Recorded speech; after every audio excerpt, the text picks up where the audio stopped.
नमस्कार दोस्तों, NCERT audio books प्रस्तुत करते हैं कक्षा 6 की भूगोल की पाठ्य पुस्तक पृथ्वी हमारा आवास।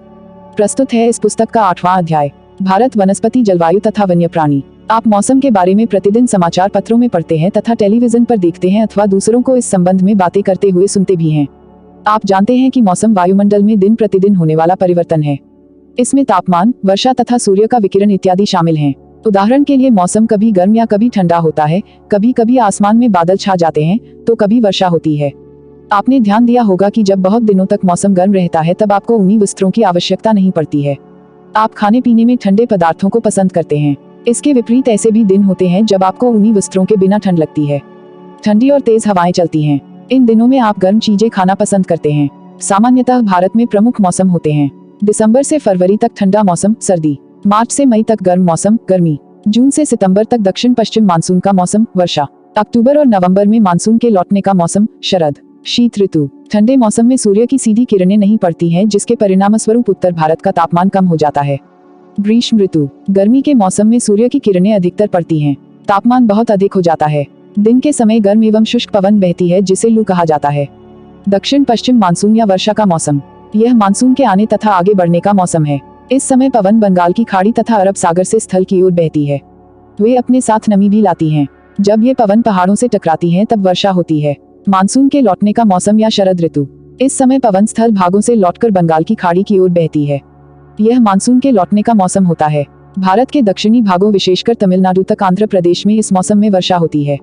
किसी स्थान पर अनेक वर्षों में मापी गई मौसम की औसत दशा को जलवायु कहते हैं। भारत की जलवायु को मोटे तौर पर मानसूनी जलवायु कहा जाता है। मानसून शब्द अरबी भाषा के मौसम से लिया गया है जिसका अर्थ होता है मौसम। भारत की स्थिति उष्णकटिबंध में होने के कारण अधिकतर वर्षा मानसूनी पवन से होती है। भारत में कृषि वर्षा पर निर्भर है। अच्छे मानसून का मतलब है पर्याप्त वर्षा तथा प्रचुर मात्रा में फसलों का उत्पादन।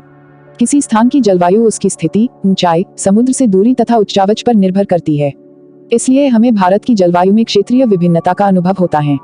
राजस्थान के मरुस्थल में स्थित जैसलमेर तथा बीकानेर बहुत गर्म स्थान है, जबकि लद्दाख के द्रास एवं कारगिल में बर्फीली ठंड पड़ती है।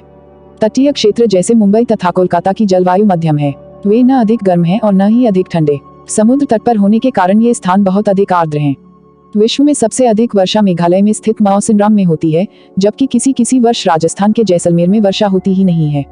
प्राकृतिक वनस्पति, हम अपने चारों तरफ विभिन्न प्रकार का पादप जीवन देखते हैं। हरे घास वाले मैदान में खेलना कितना अच्छा लगता है। कुछ पौधे छोटे होते हैं जिन्हें झाड़ी कहा जाता है, जैसे कैक्टस तथा फूलों वाले पौधे इत्यादि।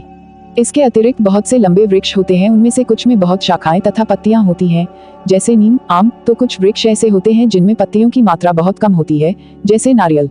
घास, झाड़ियां तथा पौधे जो बिना मनुष्य की सहायता के उपजते हैं उन्हें प्राकृतिक वनस्पति कहा जाता है।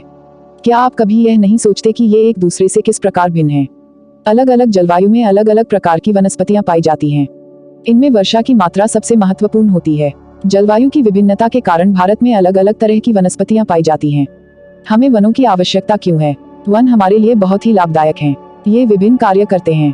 पेड़ पौधे ऑक्सीजन छोड़ते हैं जिसे हम सांस के रूप में लेते हैं तथा कार्बन डाइऑक्साइड को ग्रहण करते हैं। पेड़ पौधों की जड़ें मिट्टी को बांध कर रखती हैं तथा इस प्रकार वे मिट्टी के अपरदन को रोकते हैं। वनों से हमें ईंधन, लकड़ी, चारा, जड़ी बूटियां, लाख, शहद, गोंद इत्यादि प्राप्त होते हैं। वन वन्य जीवों के प्राकृतिक निवास हैं। पेड़ों की अंधाधुंध कटाई के कारण भारी मात्रा में प्राकृतिक वनस्पतियां समाप्त हो गई हैं। हमें अधिक पौधे लगाने चाहिए। जो पेड़ बचे हैं उनकी रक्षा करनी चाहिए एवं लोगों को पेड़ों के महत्व के बारे में बताना चाहिए। हम लोग कुछ खास आयोजन जैसे वन महोत्सव मनाकर अधिक से अधिक लोगों को इस प्रयास में शामिल कर सकते हैं तथा पृथ्वी को हरा भरा रख सकते हैं। वन्य प्राणी, वन विभिन्न प्रकार के वन्य जीवों का निवास होता है। वनों में जंतुओं की हजारों प्रजातियां तथा बड़ी संख्या में विभिन्न प्रकार के सरीसृपों, उभयचरों, पक्षियों, स्तनधारियों, कीटों तथा कृमियों का निवास होता है। बाघ हमारा राष्ट्रीय पशु है। यह देश के विभिन्न भागों में पाया जाता है। गुजरात के गिर वन में एशियाई शेरों का निवास है। हाथी तथा एक सींग वाले गैंडे असम के जंगलों में घूमते हैं। हाथी केरल एवं कर्नाटक में भी मिलते हैं। ऊंट भारत के रेगिस्तान तथा जंगली गधा कच्छ के रण में पाए जाते हैं। जंगली बकरी, हिम तेंदुआ, भालू इत्यादि हिमालय के क्षेत्र में पाए जाते हैं। इनके अतिरिक्त बहुत से दूसरे जानवर जैसे बंदर, सियार, भेड़िया, नीलगाय, चीतल इत्यादि भी हमारे देश में पाए जाते हैं। भारत में पक्षियों की भी ऐसी ही प्रचुरता है। मोर हमारा राष्ट्रीय पक्षी है। भारत में पक्षी तोता, मैना, कबूतर, बुलबुल तथा बतख इत्यादि हैं। अन्य बहुत सारे राष्ट्रीय पक्षी उद्यान हैं जो पक्षियों को उनका प्राकृतिक निवास प्रदान करते हैं। उद्यान शिकारियों से पक्षियों की रक्षा करते हैं। भारत में सांपों की सैकड़ों प्रजातियां पाई जाती हैं। उनमें कोबरा एवं करैत प्रमुख हैं। वनों के कटने तथा जानवरों के शिकार के कारण भारत में पाए जाने वाले वन्यजीवों की प्रजातियां तेजी से घट रही हैं। बहुत सी प्रजातियां तो समाप्त भी हो चुकी हैं। उनको बचाने के लिए बहुत से नेशनल पार्क, पशुविहार तथा जीवमंडल आरक्षित क्षेत्र स्थापित किए गए हैं। सरकार ने हाथियों तथा बाघों को बचाने के लिए बाघ परियोजना एवं हस्ती परियोजना जैसी परियोजनाओं को शुरू किया है। आप वन्यजीवों के संरक्षण में भी अपना हाथ बटा सकते हैं। आप जानवरों के शरीर के विभिन्न अंगों जैसे हड्डी, सींग तथा पंख से बने पदार्थों को खरीदने से इनकार कर सकते हैं। प्रत्येक वर्ष हम लोग अक्टूबर के पहले सप्ताह को वन्यजीव सप्ताह के रूप में मनाते हैं ताकि वन्यजीवों के निवास को संरक्षित रखने के लिए जागरूकता लाई जा सके। हमारी पाठ्य पुस्तक का 8वां अध्याय यहाँ समाप्त होता है। आपसे अनुरोध है कि इस ऑडियो बुक को ज्यादा से ज्यादा शेयर करें। इस ऑडियो बुक से संबंधित यदि कोई शिकायत या सुझाव हो तो आप हमें कमेंट बॉक्स में जरूर लिखें। आपकी प्रतिक्रिया हमारे लिए अति महत्वपूर्ण है ताकि हम आपके लिए इस ऑडियो बुक को और भी बेहतर बना सकें। अब हम आपसे मिलेंगे इसी पाठ्य पुस्तक के अगले अध्याय में। तब तक के लिए खुश रहिए, मस्त रहिए और खूब मन लगाकर पढ़ाई कीजिए। जय हिंद, जय भारत।